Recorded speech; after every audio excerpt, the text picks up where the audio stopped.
What is up, guys? It's Mason once again, and we are in the final game of the final day of the Ghana Nationals 2023 Phase 1 qualifiers.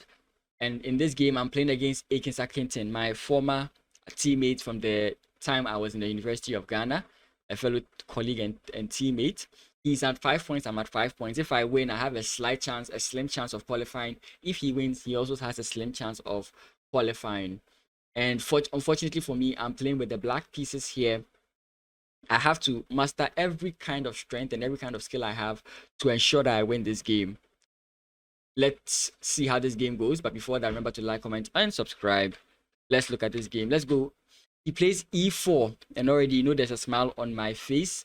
Akins, I know, is a very tactical player, and e4 fits that kind of like ideology. But I play a very nice opening that shuts down all these e4 crazy ideas.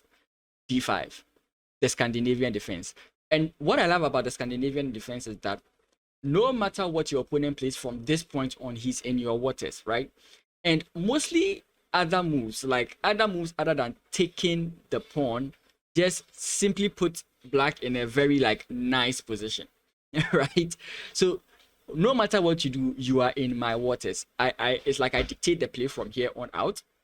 And that's what I was looking forward to. I actually never got a Scandinavian throughout this tournament. So getting the Scandinavian here was great. So we have e takes d5, queen takes d5, and then we have knight to c5, knight to c3. Now there are three very common options you can play here: queen to d8, queen to d6, and then queen to a5. Queen to a5 and queen to d8 being the most popular or most common options to play. I normally play queen to d8, but recently I've been learning queen to a5, so that's what I played. d4, c6, a bishop to c4, knight to f6, and then bishop to d2. All these lines I had seen prior in a John Bartholomew game. So I'm already feeling confident in the opening. I feel like everything is going the way I want. Bishop here is fine, but it's a little bit too soon. Ideally, you expect your opponent to go knight to f3 with sort of like future pressure in the center, if you can imagine that kind of position. So here I feel fine. I go bishop to f5 following the John Bartholomew game, but then he immediately jumps in here with knight to d5. Normally this knight to d5 move comes after like a little while. Maybe your opponent plays this, you come in with e6, maybe they castle, then you play here, then they come in with knight to d5. This is usually what I see like when it comes to the Scandinavian concerning this kind of idea. But he plays this quite early, and I understand the main reason why he plays this move quite early. Because after queen to d8, suddenly you can immediately take this knight, and I can't capture with my queen or replace it with my knight. So I have two options. Either I capture with this pawn, or I capture with the g pawn, either the e or the g pawn. And this puts me in a sort of like a spot, because I feel like this is too boring and too passive, and I feel like this is too weakening. So I think here for a while, maybe like 5 minutes, because I want to know what position I should go for, because whatever I do here will determine like the weaknesses and the strengths of my position. So I have to be very, very careful with what I do here. And I'm like, you know what? This is the last game. I have to go all out. G takes f6. I know this issue for some reason. I'll bear with it for some time. My opponent plays c3, solidifying the defense of this pawn. I go e6, opening up the development of this guy, defending this guy, creating space for my knight, so on and so forth. If there's any castling going to happen, it's going to be on the queen side for me. Akins plays queen to f3, possibly preparing to castle queen side, or maybe having some other crazy idea with, let's say, like pawn push. Maybe in the future. I don't see it.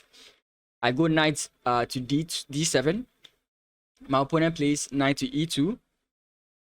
Bishop to d6. And I mean, this is the truth. This is the moment of truth here. What is my opponent going to do? Right? I'm thinking that if he castles queenside, I might be able to like get away with this temporarily. Or maybe just rush in like I did with Vitaly Coleman, right? Sorry about that. Where if he castles, I could do this. But I was a little bit like worried about if this was possible, kind of. you know.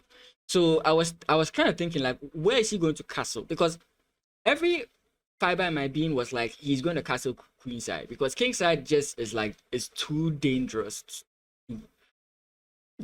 to attempt, right? I don't think he should castle kingside. And to my utter surprise and joy, he castles kingside, and I'm like, okay, so much to do here. There's so many things I can do here. Obviously, we have moves like h5, h4, h3 coming to mind. Rook to g8 coming to mind. Queen to c7. Bishop coming in here to reroute here. Or bishop coming in here with the threat here. Castling kingside, doubling up my rooks on this file. Like, all the possible attacking ideas you can ever conceive were just flooding into my brain. I felt I had a chance. Of course, looking at the position, white is much preferred because his pieces look more solid. It looks like it's easier for him to find ideas of what to do. It seems he can easily counter. My king is stuck in the center. Easy pawn breaks, for example, d5. These are like ideas my opponents have that can make me really feel this uncomfortable in this position. But I feel like I have a chance. So queen to c7, targeting the h2 pawn. And now he plays bishop to f4. And like in my other games, I don't trade here, though trading is fine. I don't trade here because I want to use these moves like wisely. And interestingly enough, maybe castling here would have been just fine for me, but I didn't castle here. I instead went rook to g8, like going immediately for my attacking like position, which is basically what I was thinking about. I was thinking about all out attack, right? If I can get, let's say, bishop takes, queen takes, this is a very nice position for me already, right? Maybe I can play this, play f4, f5, bring my knight into one of these squares, and just like start going ham. h5, h4, all these are moves I can think about. So I'm feeling very confident in this position. He plays knight to g3, attacking my bishop. Obviously, I don't want to keep my bishop on that square and get triple pawns. So I go bishop to g4, attacking his queen. He plays queen to e3. I don't see the point of that move. I was just thinking that maybe he wants to finally play the move d5. So I play f5. Why f5? If you do this, this is a problem for you. I don't think you have enough time to think about taking this pawn, which is kind of where my mind went. So what does he do in view of this fork? He goes queen to h6. And I'm queen to h6. I'm like, okay, I've created a little bit of a problem for myself. So I was thinking about so many things I could do here. I was thinking about this. Just defend, castle, and then we continue with the attack. But the problem with playing a move like this is because my rooks are disconnected. My opponent can simply play a move like this, preventing me from castling. And you could even trade off queens, I think, and make my position a little bit bad, right? I mean, without the queens and with all the central pressure that he has, he can really like mess me up. So I promptly throw away the idea of knight to f8, and I think about the next option, which is queen to e7. And the point is, if he takes, I have knight here. And I thought the queen was trapped, at least for some point of the game. I think it was, he has to go in here. Then I would castle. And then now I can play my rook in here and put more pressure on him. That is the second idea I thought about. But I just couldn't come to terms with most of these ideas. I also, at some point, thought about this. Takes, castles, takes, and then here. These are the like positions I was considering in my head. Listen, I was going aggressive. You might not agree with it, but I was going aggressive. But I just thought, okay, no, maybe the aggression is not really helping. So let's just castle in this position. So I castle queenside. He plays h3. And it looks like my bishop is lost. Because where's my bishop going to go? d8 is going to be captured. e2 is going to be captured. f3 is going to be captured. And h5 is going to be captured. And he played this move quickly. Like, the moment I castled, he played h3 very quickly because he felt, you've trapped your bishop. That is all. I've not done this in any of the games, but what do you think is the tactic here? You can pause the video and find out. The move is actually bishop to f3. Why? If you take, you are absolutely pinned to your king. And no matter what you do, you now enter into a bad position. Assuming the king comes in this way. I take. If you take back, you have to deal with this in some way, shape, or form. Of course, you might think this is a move, but it's not really a move. You just put yourself in more trouble. And if you decide to, for example, bring your king forward, that's even worse, because takes, and it's game over. So he was actually stunned by my bishop move because he thought I had nothing, but then bishop to f3, and I'm like, okay, he takes, we win. He takes, we win. I'm thinking about so many funny possibilities. I'm thinking about if queen takes, bishop takes. Like, I'm thinking about every funny move you can think of. If takes. Every move you can think of is what I'm thinking about in this position, because I feel like now I have him.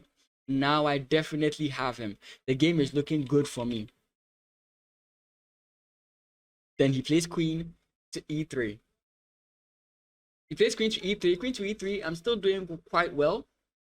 I play f4. Queen takes, pawn takes, pawn takes. Rook takes, queen takes. And there's nothing.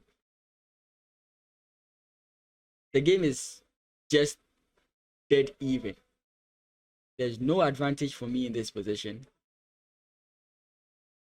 There's no attack. You might think there's an attack, but there's no attack.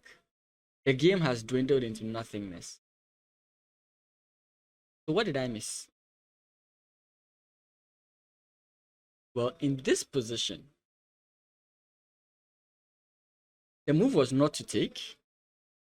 It was an intermezzo move, another tactic. Bishop takes g2.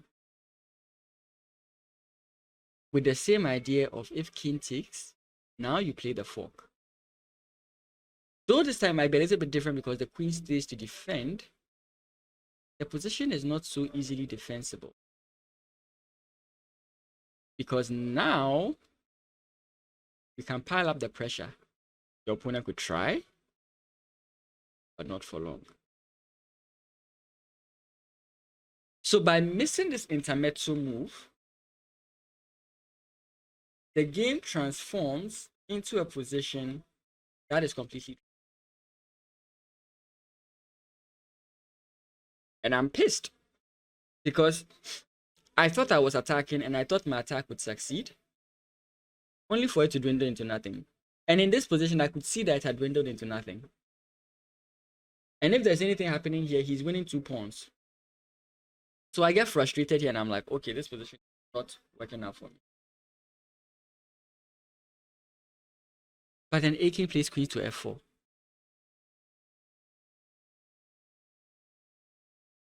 And my eyes light up because I feel in my bones that this is a mistake. I feel in my bones that this is a mistake.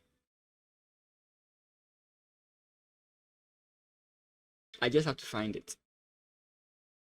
Because when things like this happen, the first thing that comes to your mind is, can I remove the defender? And yes, I can. Rook takes g2. Into h1. Rook g2 check. Rook to g1 check. Rook takes. Rook takes. Rook takes. Queen takes. And black is winning. This is a clearly win position for black. If only I found it. So, well, when I looked at this position, I looked for like eons. And for some reason, I thought the only thing I could do was takes here. And I was like, oh, the rook still defends. So what's the point? Like, I looked at this 1,000 times and I was like, oh, that's the only thing I can do. I mean, even if I played this would have been fine. This would have been fine. But I played traits. Takes. And then I moved my king to d8. For what? Now, I'm just kind of afraid of this move, right? I'm afraid of bishop takes. So I don't want my opponent to take and pin me. But it does nothing. It just does nothing. I was so cautious that I played a very slow move, which gives my opponent a chance to play very good moves. That put me in a bad spot. Because now my opponent gets bishop takes e6. After knight to f8, bishop to g4, rook takes b2. My rooks are no longer connected. And it's going to be very difficult to bring this rook to try and get it connected again. So the position just becomes very difficult for me. My opponent goes rook to f7. I play king to e8. He plays rook a to f1. And from this point on, my annotations were wrong. But I actually lost this game. And this is a little bit frustrating. I am happy because I had a good tournament, but I could have had a better tournament. I think I could have even gotten 7 points. Now that is just like me talking about the games I should have won that I didn't win. But mind you that I would have played, if the results were different, I may have played different opponents throughout the tournament. So that is just my biases that is making me like say these things. But I really did feel like if I had better results in those games, I possibly would have qualified for phase 2. All in all, I was happy with the tournament. I was a bit sad that I lost, but at the end of this tournament, I gained 144 rating points. Like I said, my FIDE rating is very low, so getting those points I think is great. I think I'll be 14, 30 at the end of the month, and yeah, I think I did progress a little bit. If I were to give some comments or some takeaways from this, changing my mindset about how well my opponents play helps me a lot, because like I said multiple times, I thought I was the only one making the bad moves. So changing my mindset about that helped. The next thing was that not spending too much time on the board helped me. It might not help you, but it did help me. And the reason why it did help me is because most often when I spend too much time on the board, I begin to see ghosts and ideas that may not really be threatening, but they become such a very big deal to me that I start messing up by trying to stop said ideas. But I do have to really work on how quickly I assess a position, so that within those few seconds or minutes that I spend on the board, I can use them to the fullness of my ability. The next thing is that you should just get enough rest before you play a tournament. Yeah, the day one was crazy, but I did enjoy this tournament. You know, I was talking to someone during some friends during the tournament. Some people I just met, and whenever I ended a round and I won, the person was like, "Oh, you won as usual." I was like, "As usual, you have no idea how bad my record has been in chess, right?" But it was great to see. Lots of people were very happy for me, because I have really struggled in the professional chess scene for a very long time. You could tell I'm good, but I just couldn't seem to put the nail in the coffin. I would lose a lot of winning games. I just couldn't seem to even beat people who were weaker than me. A lot of hard stuff. But for once being able to break out of that, to be able to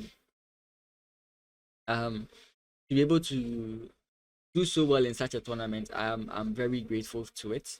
Now, concerning whether I'll play more tournaments, no. I will play, but I'll limit myself to at least 1 or 2 tournaments in a year.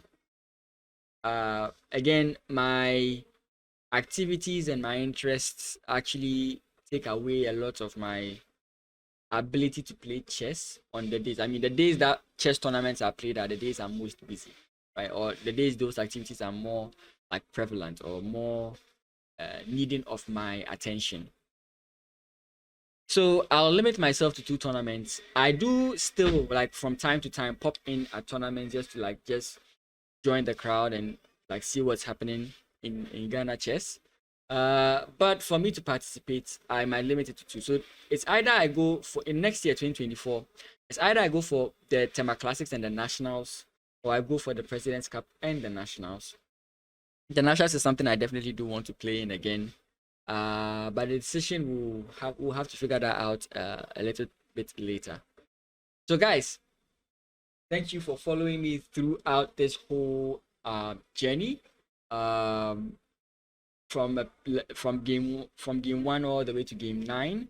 I really appreciate your presence here. If you really did enjoy this video, remember to like, comment, and subscribe. You can join my streams, twitch.tv/pen_mason, and you can always leave a comment down below asking me questions on chess improvements and so on and so forth. If you do have any questions for me and you feel like you want me to give you a more personal answer, you can drop into the streams. I stream Monday, Tuesdays, and Fridays, and I'll have a very good interaction with you. Once again, thank you guys so much for following me throughout this recap.